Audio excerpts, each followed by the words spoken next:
नमस्कार. ग्रामगीता अध्याय 11 भाग 62.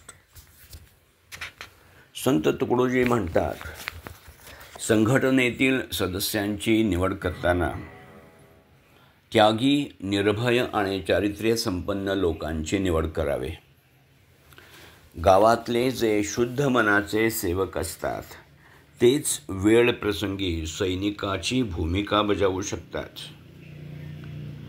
गावात एखादा अपराध घडला तर ती बातमी लवकरात लवकर सगळ्यांच्यापर्यंत पोचवावी आणि सगळ्यांनी मिळून त्यावर योग्य ती उपाययोजना करावी. गावातील सज्ञानी लोकांनी अंतःकरणपूर्वक सगळ्यांना सहकार्य करावं. गुन्हेगार ऐकेनासा झाला तर अख्ख्या गावानं त्याला शिक्षा द्यावी.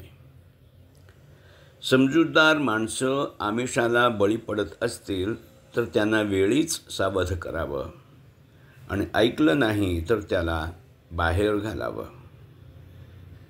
कोळसा तुम्ही साबणानं धुतलात तरी तो काळाच. त्याला झळाळी यायला हवी असेल तर त्याच्यावर अग्निसंस्कारच करावा लागतो. थोडक्यात काय तर आमिषाला बळी पडणाऱ्यांवर बहिष्कार घालावा, असहकार पुकारावा.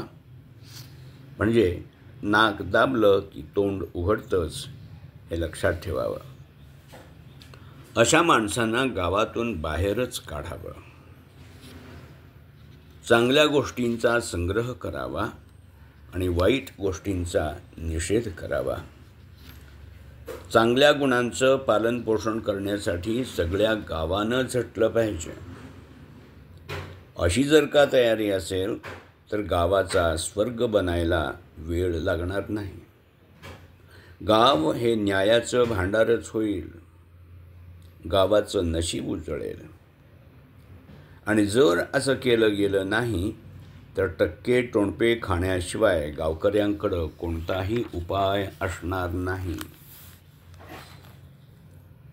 संत तुकडोजी महाराजांचं हे सांगणं ऐकून एक श्रोता उठला आणि म्हणाला, अहो महाराज, तुम्ही एका ठिकाणी शांतीचा पुरस्कार करता आणि दुसऱ्या बाजूनं दुराचारी लोकांसाठी ससेमिरा लावता. हा काय प्रकार आहे? सज्जन आणि दुर्जन यांच्यात परमेश्वर सारखाच असतो ना. एखाद्याला दंड देण्याची भाषा करता, मग सेवा कसली करता तुम्ही? दया, क्षमा आणि शांती हीच सात्विक लोकांची संपत्ती आहे असं म्हणता. मग विरोधकांना निष्ठुरपणे शिक्षा देता, यात कसला सज्जनपणा हो तुमचा? यावर संत तुकडोजी महाराज म्हणतात, सज्जन हो, अशा विचारसरणीवर कोणीही भुलू नये. तारतम्य ठेवून गावाची सुधारणा करायला शिका. सज्जन कोण हे ओळखण्याचं काही एक मोजमाप आहे, ते ओळखून गावानं शहाणं व्हावं. ज्यांच्या ठिकाणी तरतम भाव नाही ते स्वतः आपणच आपली फसगत करून घेत असतात.